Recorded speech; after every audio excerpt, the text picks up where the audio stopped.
Hello everyone, welcome to Sanmarga classes. 11ನೇ ಪ್ರಶ್ನೆ ಈ ನಮ್ಮ ಸಂವಿಧಾನ ಎಂಬಂತಹ ಚಾಪ್ಟರ್ ಅಂತ ಮಕ್ಕಳು. ಓಕೆನಾ? ಸೊ ನಮ್ಮ ಸಂವಿಧಾನ ಎನ್ನುವಂತ ಚಾಪ್ಟರ್ನ LB ಕ್ವಶನ್ಸ್ ನಾವು ಸಾಲ್ವ್ ಮಾಡ್ತೀವಿ. 11ನೇ ಪ್ರಶ್ನೆ ಸಂವಿಧಾನವನ್ನ ಅರ್ಥೈಸಿ ಅಂತ ಕೇಳಿದರು. ಓಕೆ, ಸಂವಿಧಾನ ಅಂತಂದ್ರೆ ಏನು, ಸಂವಿಧಾನದ ಅರ್ಥವೇನು ಅಂತ ಕೇಳಿರುವಂಥದ್ದು. ಸಂವಿಧಾನವು ಒಂದು ರಾಷ್ಟ್ರದ ಮೂಲಭೂತ ಕಾನೂನು.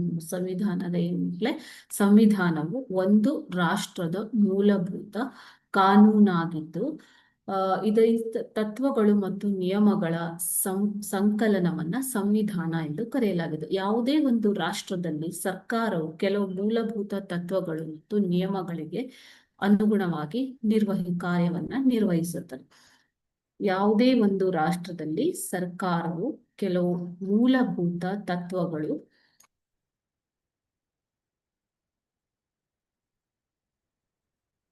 ಮತ್ತು ಕಾಯ್ದೆಗಳಿಗೆ ಅನುಗುಣವಾಗಿ, ನಿಯಮಗಳಿಗೆ ಅನುಗುಣವಾಗಿ ಕಾರ್ಯವನ್ನ ನಿರ್ವಹಿಸುತ್ತದೆ. ಓಕೆನಾ? ಅನುಗುಣವಾಗಿ ಕಾರ್ಯ ನಿರ್ವಹಿಸುವಂಥದ್ದು. ಸೊ ಈ ಒಂದು ತತ್ವಗಳು ಮತ್ತು ನಿಯಮಗಳನ್ನ ಸಂವಿಧಾನ ಅಂತ ಕರೀತಾರೆ ಮಕ್ಕಳೇ. ಇಂತಹ ತತ್ವಗಳು ಮತ್ತು ನಿಯಮಗಳೇ ಸಂವಿಧಾನ.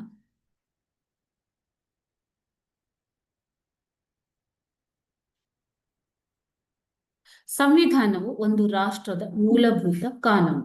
ಓಕೆನಾ? ಸೊ ಇದು ಸಂವಿಧಾನದ ಅರ್ಥ. ಓಕೆನಾ ಮಕ್ಕಳೇ? Thank you.